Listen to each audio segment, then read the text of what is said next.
Hi, this is Professor Evans, and today I'm going to do a quick demonstration of how to use the breadboard in order to build a DC circuit. So the first thing you need to know about your Elenco trainer is that it must be plugged into the wall in order for it to work. You'll notice at the back that there's a plug. This plug must connect to an outlet wherever you are using the breadboard in order for your circuit to have power. You're going to turn on the breadboard with this switch right here in the middle, but you're not going to do anything until you've built your circuit, and then you'll turn it on when you're ready to actually test your circuit or take a measurement. So while we're building our circuit, we're going to leave this in the off position, even though it is plugged in to the wall. So to build our circuit, we're going to need to use the breadboard down here. A few things to note about the breadboard. Every column is connected together, so I can use any hole within a particular column, either on the top or the bottom of this divide in the middle. There's no connection that bridges the divide. So any of these holes on the top column I can use, and they are all connected to the same point. Any of these holes on the bottom I can use, and they're all connected to the same point. You also have your power and ground rails that go along the top and the bottom of the board. Power is with the red plus. Ground is with the blue minus. In general, we're going to connect power to the top of the board and ground to the bottom of the board so we don't mix them up while building our circuits. Another thing to note is that your breadboard may have a split in the middle. If so, that means you have a breadboard with split rails. That means that as I connect power to the board, so as I connect a supply of current to the positive bus right here, that supply of current is going to be available for every hole up until the divide. There's no connection across this divide for your power and your ground rails. So we're going to be connecting power to the positive bus here. And if I wanted to also have power available here, I'd have to make a connection on this side of the divide. If your breadboard does not have a divide right here, once you connect power to any hole along this row, it's available from any other hole. So that's just something to keep in mind as you're building your circuit. So today I'm going to start by building a simple series circuit, and I have 3 resistors. And I'm going to show you how to use your multimeter to measure the resistance of each resistor. So notice that you have a red and a black probe that are going to be connected to the terminals right here. And then you have certain measurements along the dial. So if I'm going to be measuring resistance, I need to make sure that I'm in the area that is labeled with resistance measurements. Notice that this is 2000 kilo ohms and it goes down to 200 ohms. Now this multimeter has a range, which means that if you're going to be measuring a resistor, you have to have the multimeter set in the correct range in order to see a reading. So here's an example. I'm going to turn this on and set the dial down to 200. When I set the dial to 200, what that effectively means is I'm measuring a resistor that I expect to be no larger than 200 ohms. So if I then take a resistor and connect it by basically putting the probe on either end of the resistor, I'm going to get a measurement. Now right now, my measurement says 1. If you're seeing this on your multimeter, that means you're trying to measure something larger than the range that you have set the multimeter to measure. So in this case, this range is too low. This resistor is larger than 200 ohms, but it can't read it because I've set the range to say I'm not going to measure anything larger than 200, when in fact I actually am measuring something larger than 200. This resistor right here is a 680 ohm resistor. So you're going to see a weird measurement here if your range is not set correctly. So let's move this up to the 2000 ohms range. That's your next point on the dial. Now if I measure this, I get 672. So this resistor is labeled as a 680 ohm resistor, and I'm getting 672 ohms, which is well within the tolerance. You have to keep in mind as you're measuring a resistor that you have to use the unit that is related to the range you've set. This is set to 2000 ohms, so anything I get out of the multimeter right now is in ohms. If I change the dial to the next level up, which is 20K, now that's 20 kilo ohms. Anything that I measure will now automatically have a unit of kilo ohms. So now notice that I'm measuring 0.66. I'm measuring 0.66 kilo ohms, which is about 660 ohms. So you have to make sure that you know the units that you've set the multimeter for and you have to understand how to interpret those units. So this is supposed to be a 680 ohm resistor. If I change the unit from ohms to kiloohms, I get about 0.66 ohms, which is 660 ohms, still very close to 680 ohms. So make sure you know your engineering units and make sure you understand where you've set your range when you're taking your measurements. If I put this up to 200K, now I'm getting 0.6. So now this range is far too large to really be accurate to measure the value of this resistor. So that's the importance of looking at the range when you're using your multimeter.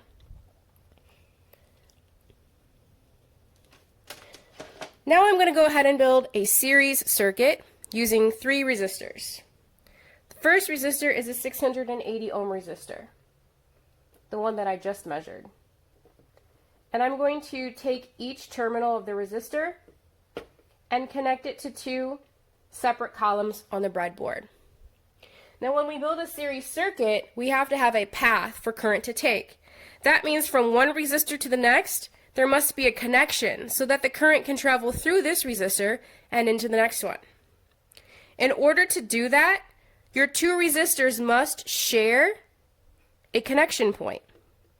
And now there's more than one way to create a connection point. I can make sure that my 2 resistors each have a leg in the same exact column. If they share the same exact column, as current travels through this resistor, because all of the holes in one column are connected, that current will transfer from this resistor through the column and to the second resistor. That's one way to make a connection point. Another way to make a connection point is to use separate columns, like this is my 3rd resistor.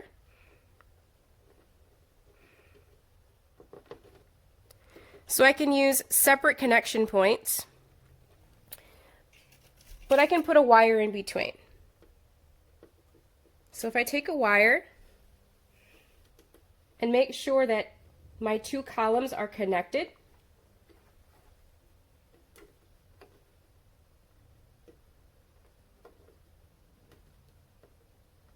this is another way to make sure that the current flows from this resistor to this resistor, through this wire, and to that resistor. So the next thing that we need after putting our resistors in series is to make sure that we connect power and ground. So power is going to come from the power supply on your board, which is located right up here. For DC circuits, you are never going to use this power supply. You are always going to use the one on the left. In order to do that, you're first going to take a wire, unscrew the cap, put your wire down below, wrap it around, and make sure it has a solid connection to the metal core inside. Twist it back down so that it's secure, and connect your wire right there to your bus. This is called a bus for power. Now remember, once current begins to flow from your power supply through this wire and through the bus, that power is available through any hole across the top. So I can put another wire in any one of these holes and be able to draw current from it because the power supply is supplying current to every single one of these holes up until the divide. If I need to draw power from here, I'm going to have to make sure that there's a connection from this side of the divide to this side, or a connection from here directly to the power supply. So I've set up power, and then the last thing we need is ground. Ground is essential. Ground completes the path of your circuit. If you don't have ground connected properly, your circuit will not work as it is intended. The ground port is black, so you're going to unscrew that. Wrap a wire around the metal core very securely, screw it back down nice and tight, and you're going to connect your ground to the blue bus at the bottom, just like this. So we need ground so that we can complete the path of the circuit. So when I turn this breadboard on, the power supply is going to deliver a supply of current through the red positive terminal to your circuit. So let's trace the path of current so far. Current's going to flow through the red wire all the way through this bus.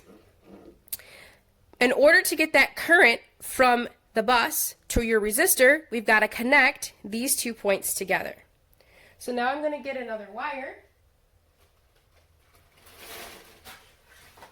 and make that connection. So from here, I'm going to put a wire so that now current is going to flow from the red wire to the bus, from the bus through the white wire to your first resistor, from this resistor to the second resistor, through the second resistor through the gray wire, from the gray wire to the third resistor, and that so far is our path. Now another option, instead of connecting the bus to a wire, is that you can put your first resistor directly to the bus. So now if we trace the path of current, current goes through the red wire, through the bus, through resistor 1, through resistor 2, through the gray wire, through resistor 3. Now in order for the circuit to work correctly, we have to have a closed path for current to flow, which means current has to return to where it started. And right now we don't have that.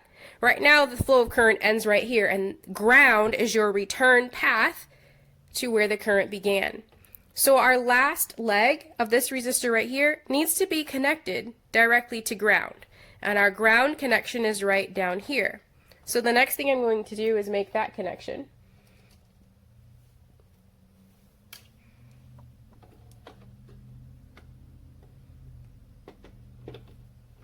So I'm going to connect our last resistor to ground with a wire, just like that. The last thing we have to remember is there's a divide on my breadboard. I have split rails, so these two sides aren't connected. I can remedy that by taking a wire from one side to the other, or I can simply move my ground connection to this side of the divide. So now let's trace the path of current. Current is going to flow from the red positive terminal to the vertical bus at the top, which is labeled as power with the red plus sign. Current's going to flow through here. Since this resistor is connected to that path, current will flow through this resistor. Since these two resistors share the same exact column, current will transfer from resistor 1 to resistor 2, then through the gray wire to resistor 3, through resistor 3 to the yellow wire, through the yellow wire back to ground, and ground back to the power supply. That is our closed loop.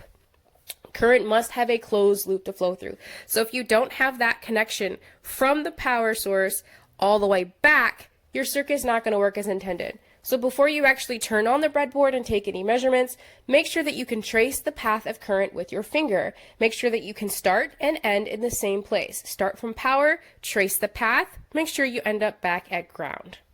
So now we have a series circuit set up, and the next thing that we need to do is set the power supply to the level of voltage which we need. So to do this, notice that you have two knobs. This is to deliver a positive voltage. This is to deliver what we call a negative voltage. It's a voltage with reverse polarity. For this class, we're never going to use a negative voltage. We're only going to use a positive voltage. So for the duration of fundamentals of DC circuits, you're only going to use the knob on the left. And it's labeled. So as you turn the knob, you'll get a different level of voltage. So this is 5 volts, 10 volts, 15 volts. However, these things are not very accurate. Just because I set this to 5 doesn't mean I'm actually going to get 5 volts. It might actually be 4.3 or 6.7 or somewhere in the neighborhood of 5, but it's not accurate. So we can't just set the knob to 5 and assume we're going to get 5 volts. We need to physically measure it before we start looking at our circuit. So here's what we're going to do. We're going to turn this all the way down to 1. We're going to get our multimeter ready to measure a voltage. And then we're going to turn on the breadboard and physically measure what's coming out of here. So with your multimeter, we're going to set this to volts. If you look at how it's labeled, our volts are over here. Since I'm not expecting to measure more than 20 volts, I'll set it to 20. And now I'm going to take my 2 probes, turn the breadboard on, and let's measure what comes out when the knob is turned all the way down to 1. So I should be getting about 1 volt. You're just going to stick these metal probes right inside each terminal and take a measurement. Right now I'm getting 1.25 volts. As I turn this knob, you'll see the voltage go up. I'm going to turn it to 5, or what I think is 5, but look at my measurement. 6.9 volts is what I'm actually getting out. So that proves my point that these are not very accurately labeled. So don't just set the knob to 5. You're going to measure the voltage and you're going to turn the knob until your multimeter says you're getting the level of voltage you need for that particular circuit. So let's assume for this circuit I want to supply 8 volts. I'm going to set this up and I'm going to turn the knob and get as close as I can to 8 volts using the multimeter to let me know. So I'm going to keep turning it very gently and I'm going to get as close as I can. So 7.99 is fine, or if you get 8.02, 8.03, that's fine. You want to get as close as you can. Okay, so I've got 8.01 volts. So now that I have my power supply set to deliver the correct voltage I need, you're gonna record that before you start the experiment, so that you know the exact level of voltage you started out with based on what your multimeter is measuring. So now I have my power supply set. I've built my series circuit. My circuit is now complete. And I'm ready to start taking some measurements. So we can measure the voltage across any resistor by connecting the multimeter in parallel.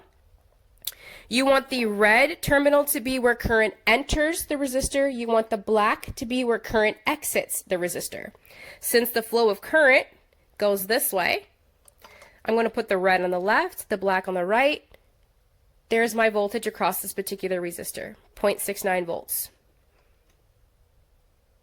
There's my voltage across resistor 2, 5.76 volts.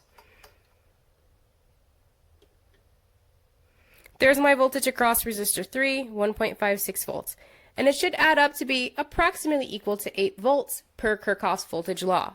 If you haven't learned about that law yet, you'll learn about it later this semester. But with a series circuit, if I measure each individual voltage and add them all together, I should get something very, very close to the voltage that's being delivered by the power supply. So that's how we can set up our circuit and measure a voltage. Now we're going to measure current. In order to measure current, the first thing you're going to need to do is change your multimeter. If you're not sure what you expect to measure, you can take a guess. Let's say I expect to measure something no bigger than 20 milliamps. That's my guess. So I'm going to set my multimeter in order to measure 20 milliamps. And then I'm going to break the circuit. So remember that in order to measure current, we have to insert the ammeter in series.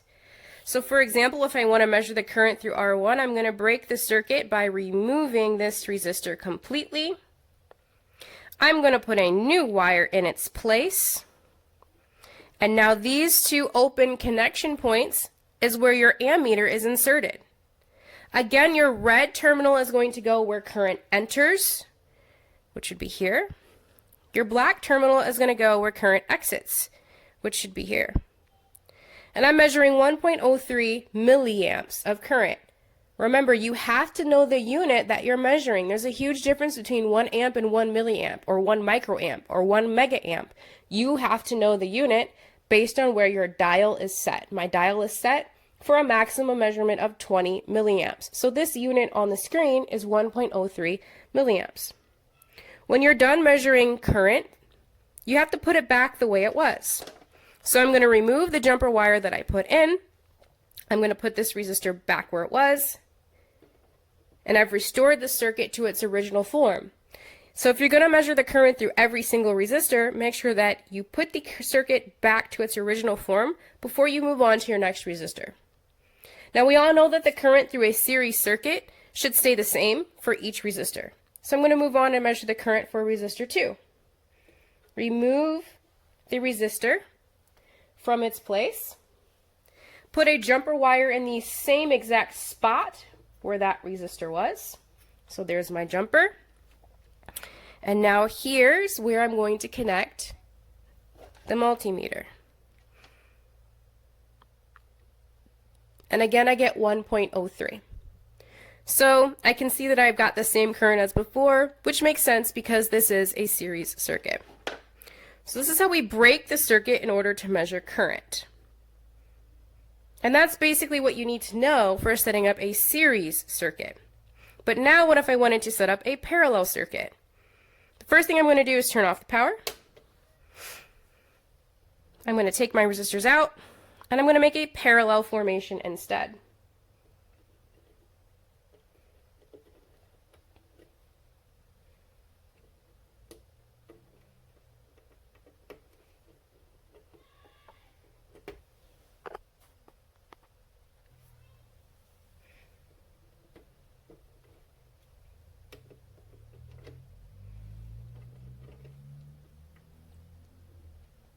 Sometimes the ends of these resistors get a little bent, so you can try to straighten them out.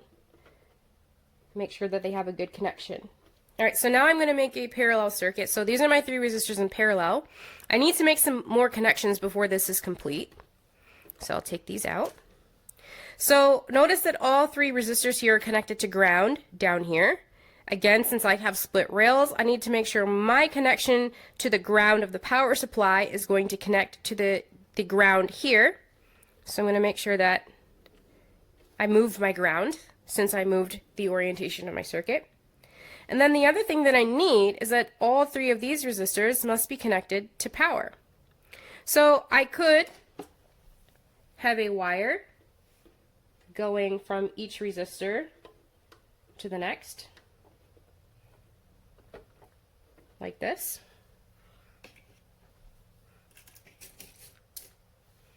And then I can take another wire that has to go in the same column, same connection point in order to transfer that current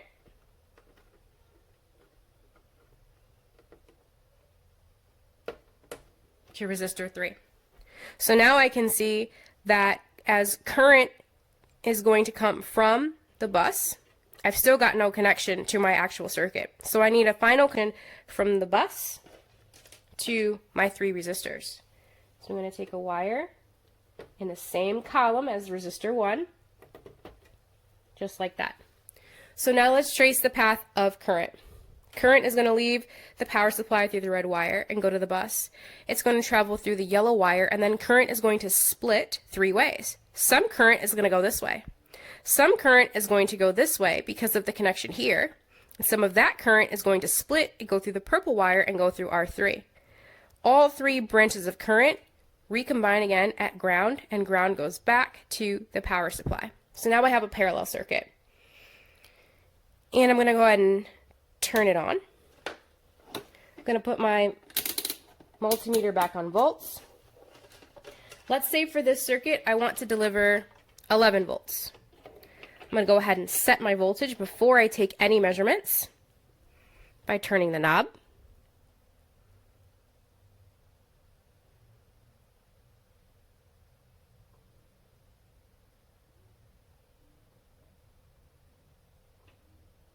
Get as close as you can to 11, and then you leave the knob there for the rest of your experiment.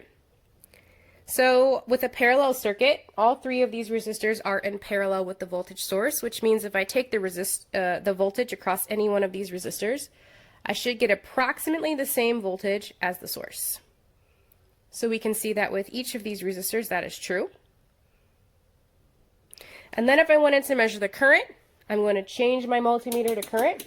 I'm going to take a guess.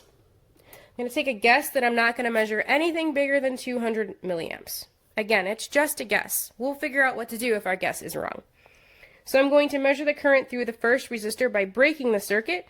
That means I'm going to pull this resistor out right there, put a wire in its place, and here's my 2 points of connection with the multimeter.